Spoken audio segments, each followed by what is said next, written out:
sepakat para ahli tafsir yang dimaksud al-yaqin adalah al-maut. Kenapa al-maut disebut dinamakan oleh Allah dengan nama al-yaqin? Karena memang kematian merupakan suatu keyakinan. Pertama, keyakinan bagi setiap manusia apapun agama, baik dia mukmin maupun kafir sekalipun, semua percaya dan yakin kematian pasti akan datang. Yang kedua, kenapa kematian disebut sebagai al-yaqin? Karena siapapun manusianya, baik yang mukmin maupun yang kafir, begitu dia masuk ke lubang kuburnya, begitu dia dimakamkan, yang gak yakin jadi yakin kalau Allah itu ada, yang gak percaya jadi percaya kalau pertanyaan munkar nakir itu hak, yang tadinya gak yakin, gak beriman dengan apa-apa yang pernah dikabarkan oleh Nabi SAW tentang alam akhirat, begitu dia mati pasti dia akan yakin semua itu. Tapi sayang, sejuta sayang kalau keyakinan itu datang setelah kematian. Karena itu yuk kita ambil pelajaran pada hari ini, besok atau lusa kita semua akan kembali kepada Allah Subhanahu wa taala. Siapkan kita punya diri, wa tandur nafsum ma qaddamat lighad. Hendaknya setiap orang itu mempersiapkan, dia lihat apa yang sudah disiapkannya untuk, yaitu menyambut datangnya hari esok.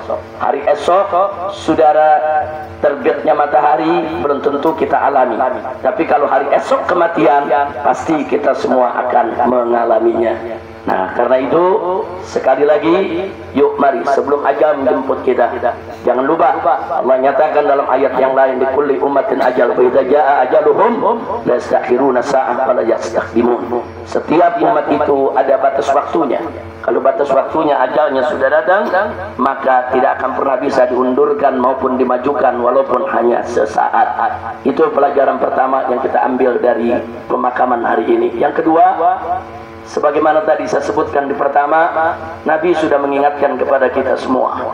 Saudara, hari ini yang kita antar ke pemakaman bukan manusia biasa, bukan orang biasa, tapi seorang ulama, seorang alim. Saya menyaksikan sendiri dengan semua kawan-kawan di dalam perjuangan, khususnya keluarga besar Front Persaudaraan Islam.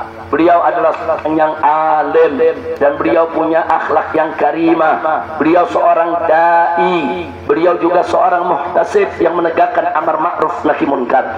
Beliau juga seorang mujahid bi qauli wa fi'li. Nah, jadi kita tahu betul siapa yang meninggal dunia di hadapan kita ini. Ini orang besar, ini tokoh besar, ini ulama kita, guru kita. Nah, karena itu saya ingatkan tadi di awal sambutan saya, Nabi menyatakan dan mengingatkan kita semua bahwasanya Allah tidak mencabut suatu ilmu dari tengah-tengah umat manusia, dicabut begitu saja, tidak, ya ikhwan. Walakin Allah, akan tetapi Allah yang si oleh ilma biqabdil ulama, tapi Allah mencabut ilmu dari tengah-tengah kita dengan mewafatkan para ulama. Artinya apa? Hari ini almarhum meninggalkan kita, berapa banyak ilmunya yang dibawa, berapa banyak pengetahuannya yang dibawa kepada semua santri-santrinya yang ada di sini. Ya, mungkin sebagian ilmunya sudah kita dapatkan, mungkin sebagian ilmunya sudah kita serap, tapi masih berapa banyak ilmunya yang belum sempat diajarkan kepada kita, yang belum sempat kita serap, yang belum sempat kita warisi. Makanya setiap ada kematian seorang ulama, satu kerugian buat kita semua, ya kawan. Ada kematian seorang ulama, saudara, langit semua gempar, saudara. Kenapa? Karena kerugian yang dialami oleh manusia begitu besar saja. Maka itu yuk mari kita belajar pada hari ini. Kita ditinggalkan oleh seorang ulama besar kita. Mari ulama-ulama kita yang masih ada saat ini di sekitar kita, orang-orang tua kita, kiai kita, ajangan kita, semua yang ada di sekitar kita, yuk kita timba ilmunya, kita merapat kepada mereka, kita dekati mereka, kita ambil ilmunya sebelum mereka juga semua akan meninggalkan kita. Sebab kalau mereka semua meninggalkan kita, kemana lagi kita mau cari ilmu? Kalau semua mereka meninggalkan kita, saudara, siapa lagi nanti yang akan mewarisnya? Maka itu sebelum waktu itu tiba, mumpung masih banyak kiai-kiai di sekitar kita, ulama, ajengan, ustadz, guru, yuk mari kita ambil ilmunya, kita tabarukan, saudara, dan kita warisi ilmu mereka agar kita bisa melanjutkan tangannya. Amin ya rabbal alamin. Kemudian yang berikutnya saudara, pada kesempatan ini juga yuk sama-sama kita amalkan apa yang pernah diamanatkan oleh Nabi alaihi salatu wassalam, uzkuru mahasina mautakum. Sebutlah oleh kamu, ceritakan, ingat-ingat tentang apa? Tentang kebaikan-kebaikan orang yang telah wafat di antara kamu. Yang wafat pada hari ini seorang ulama besar. Sepanjang saya mengenal beliau, sudah puluhan tahun, saya tidak pernah mendapatkan celahnya, cacatnya, kotornya, enggak. Saya selalu mendapatkan senyumnya, baiknya, ramahnya, ilmunya, taatnya, akhlaknya yang luar biasa, ya. Luar biasa. Orang yang luar biasa sabar dalam menghadapi aneka ragam tantangan. Baik sabar dalam urusan keluarga, sabar dalam urusan pesantren, sabar dalam urusan perjuangan, sabar dalam menghadapi penyakitnya yang sudah demikian lama sampai akhirnya beribadah kepada Allah Subhanahu wa taala. Bahkan 6 bulan yang lalu, ya ikhwan, tatkala saya keliling di Ciamis, di Jawa Barat ini, di Parahyangan, beliau ini sedang sakit. Dokter sudah larang keluar rumah, diminta bed rest, istirahat di tempat tidur. Beliau punya penyakit, bukan penyakit sembarangan, serius, ujian dari Allah Subhanahu wa taala. Tapi begitu tahu saya datang untuk keliling, enggak, beliau tetap ikut datang, ikut keliling dari kampung ke kampung, Korea ke Korea, mendampingi saya naik ke panggung walaupun sakit sudah parah, ya. Subhanallah, alhamdulillah, wa la ilaha illallah, wallahu akbar. Rahimahullahu rahmatal abrar, rahimahullahu rahmatan wasi'ah. Amin. Wa ghafarallahu lahu maghfiratan jami'ah. Amin. Amin ya rabbal alamin. Luar biasa, ya. Padahal sakitnya itu sedang parah. Di mobil sempat berbincang dengan saya, menceritakan apa yang beliau alami. Saudara, kita saling doa, kita saling sharing, saudara. Tapi saya tahu beliau dalam beban yang berat, penyakit yang begitu berat, tapi tetap beliau ikut keliling dakwah, keliling tabligh, keliling dari panggung ke panggung, mimbar ke mimbar, menemani saya. Luar biasa, ya. Jadi betul-betul saya lihat beliau seorang yang enggak sembarangan, sabar, luar biasa sabarnya menghadapi penyakit, ya. Kemudian seminggu yang lalu, tepatnya pada hari Kamis 8 hari yang lalu, ya, sebelum beliau wafat, saya masih sempatkan diri ke rumah sakit di Bandung. Saya besuk, saya tengok, saudara, munawwar wajahnya, wajahnya cerah, bercahaya, senyumnya masih dikeluarkan senyumnya.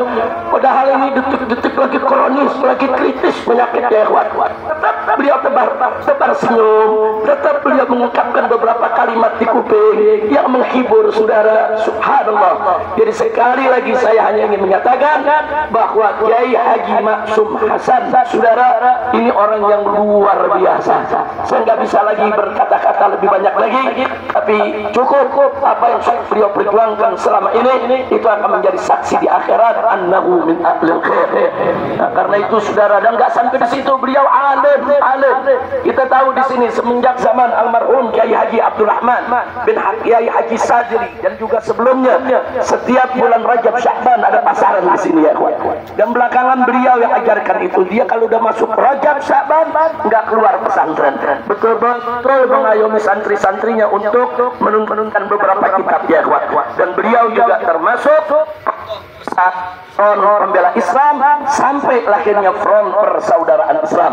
Beliau termasuk pendiri, beliau termasuk perintis, beliau tokoh besar di FPI, betul-betul keluarga besar FPI dan keluarga besar Pondok Pesantren Miftahul Huda Al Utsmaniyah kehilangan pada hari ini. Tapi apa mau dikata, kita harus ridha dengan ketentuan Allah Subhanahu wa taala. Kita harus ridha dengan takdir Allah Subhanahu wa taala agar almarhum kita lepaskan dan mendapatkan limpahan rahmat dari Allah Subhanahu wa taala. Kemudian saudara, tidak sampai di situ, almarhum juga guru besar, bukan hanya di Pondok Pesantren Miftahul Huda Al Utsmaniyah, tapi juga di pondok pesantren yang kami bangun di Mega Mendung, Bogor, saudara. Beliau sebulan sekali datang kumpul dengan para kiai-kiai sebogor, kiai-kiai se-Cianjur, kiai-kiai se-Bogor, Barat, Timur, Selatan, semua untuk membacakan kitab Fathul Mu'in, ya. Dengan sabar beliau datang walaupun jarak begitu jauh, badan kurang sehat, tapi beliau adalah guru besar kita semua. Akhirnya sebagai penutup, mewakili keluarga saudara, pada kesempatan ini saya minta keikhlasan dan keridhaan dari semua yang hadir di sini, dan sampaikan juga kepada keluarga yang tidak sempat datang kemari. Andai kata almarhum semasa hidupnya agak melakukan kesalahan terhadap kita, baik yang disengaja maupun tidak sengaja, baik yang besar maupun yang kecil, baik yang kita ketahui maupun tidak kita ketahui, baik yang menyakitkan ataupun tidak menyakitkan, baik yang mengecewakan ataupun tidak mengecewakan, baik yang beliau sudah minta maaf maupun yang belum dia minta maaf, ya kawan, baik yang kita ketahui atau tidak kita ketahui, bukakan pintu maaf yang sebesar-besarnya, bukakan pintu maaf yang sebesar-besarnya, bukakan maaf yang sebesar-besarnya, khususnya kepada para santri, begitu juga para alumni yang kalau dulu saat berkomunikasi dengan beliau mungkin ada hal-hal yang kurang berkenan, tolong dibukakan pintu maaf yang sebesar-besarnya. Dan ingat, Nabi mengatakan malayarham la yurham, orang yang tidak merahmat